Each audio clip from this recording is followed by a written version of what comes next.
మత్తయి సువార్త 15వ అధ్యాయము. ఆ సమయమున యెరూషలేము నుండి శాస్త్రులును పరిసయ్యులును యేసునొద్దకు వచ్చి, నీ శిష్యులు చేతులు కడుగుకొనకుండా భోజనం చేయుచున్నారే, వారెందు నిమిత్తము పెద్దల పారంపర్యాచారమును అతిక్రమించుచున్నారని అడిగిరి. అందుకాయన, మీరును మీ పారంపర్యాచారము నిమిత్తమై దేవుని ఆజ్ఞను ఎందుకు అతిక్రమించుచున్నారు? తల్లిదండ్రులను ఘనపరచుమనియు తండ్రినైనను తల్లినైనను దూషించువాడు తప్పక మరణం పొందవలెననియు దేవుడు సెలవిచ్చెను.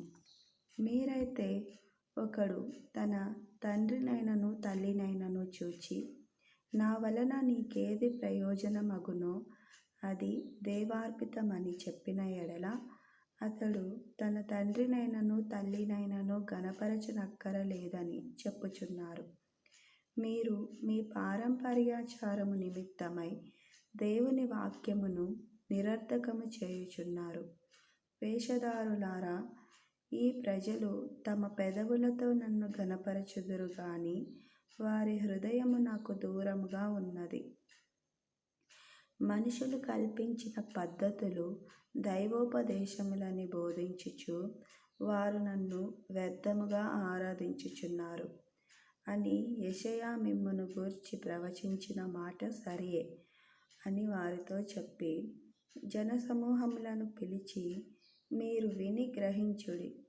నోట పడునది మనుషుని అపవిత్రపరచదు గాని నోట నుండి వచ్చునదియే మనుషుని అపవిత్రపరచునని వారితో చెప్పెను.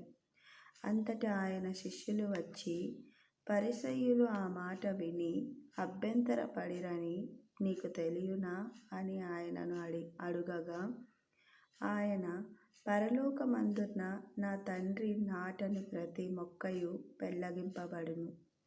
వారి జోలికి పోకుడి. వారు గ్రుడ్డివారయుండి గ్రుడ్డివారికి త్రోవ చూపువారు. గ్రుడ్డివాడు గ్రుడ్డివానికి త్రోవ చూపిన ఎడల వారిద్దరూ గుంటలో పడుదురు గదా అనెను. అందుకు పేతురు, ఈ ఉపమానము మాకు తెలుపుమని ఆయనను అడుగగా, ఆయన, మీరును ఇంతవరకు అవివేకులయున్నారా? నోటిలోనికి పోవునదంతయు కడుపులో పడి బహిర్భూమిలో విడువబడును గాని నోట నుండి బయటకి వచ్చినవి హృదయంలో నుండి వచ్చును. ఇవే మనిషిని అపవిత్రపరచునవి అని మీరు గ్రహింపరా? దురాలోచనలు, నరహత్యలు, వ్యభిచారములు, వేశ్యాగమనములు, దొంగతనములు, అబద్ధ సాక్ష్యములు, దేవదూషణలు హృదయంలో నుండియే వచ్చును. ఇవే మనుషుని అపవిత్రపరచును గాని చేతులు కడుగుకొనక భోజనం చేయుట మనుషుని అపవిత్రపరచదని చెప్పెను.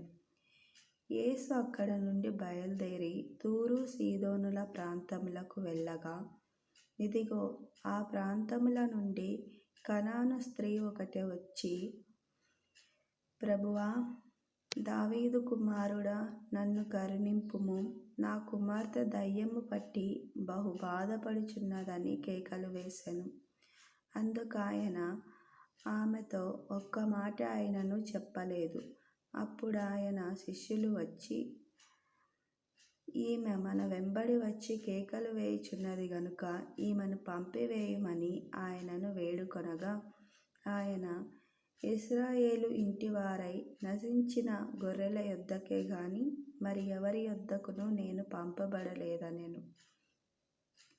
అయినను ఆమె వచ్చి ఆయనకు మ్రొక్కి, ప్రభువా, నాకు సహాయం చేయుమని అడిగెను. అందుకాయన, పిల్లల రొట్టె తీసుకొని కుక్క పిల్లలకు వేయుట యుక్తము కాదని చెప్పగా, ఆమె, నిజమే ప్రభువా, కుక్క పిల్లలు కూడా తమ యజమానుల బల్ల మీద నుండి పడు ముక్కలు తినును గదా అని చెప్పెను. అందుకు యేసు, అమ్మా, నీ విశ్వాసము గొప్పది, నీవు కోరినట్టే నీకు అవునుగాక అని ఆమెతో చెప్పెను. ఆ గడియలోనే ఆమె కుమార్తె స్వస్థత నొందెను.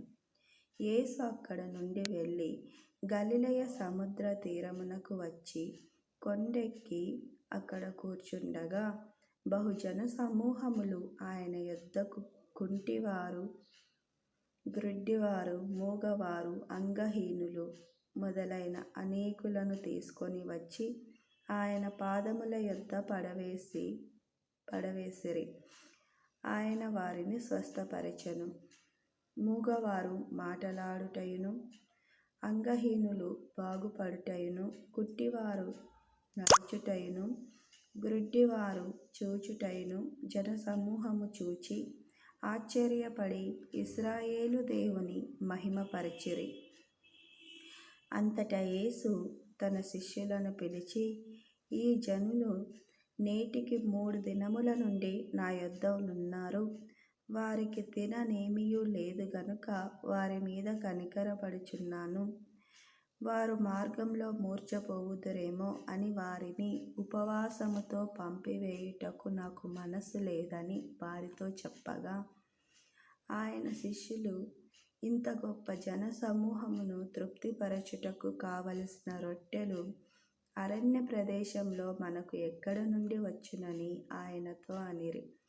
యేసు, మీ యొద్ద ఎన్ని రొట్టెలున్నవని వారినడుగగా, వారు 7 రొట్టెలును కొన్ని చిన్న చేపలును ఉన్నవని చెప్పిరి. అప్పుడు ఆయన నేల మీద కూర్చుండుడని జనసమూహమునకు ఆజ్ఞాపించి ఆ 7 రొట్టెలను ఆ చేపలను పట్టుకొని కృతజ్ఞతాస్తుతులు చెల్లించి వాటిని విరిచి తన శిష్యులకిచ్చెను. శిష్యులు జనసమూహమునకు వడ్డించిరి. వారందరూ తిని తృప్తి పొందిన మీదట మిగిలిన ముక్కలు 7 గంపల నిండా ఎత్తిరి. స్త్రీలును పిల్లలును గాక తినిన వారు 4,000 మంది పురుషులు. తరువాత ఆయన జనసమూహములను పంపివేసి దోణి ఎక్కి మగదాను ప్రాంతములకు వచ్చెను.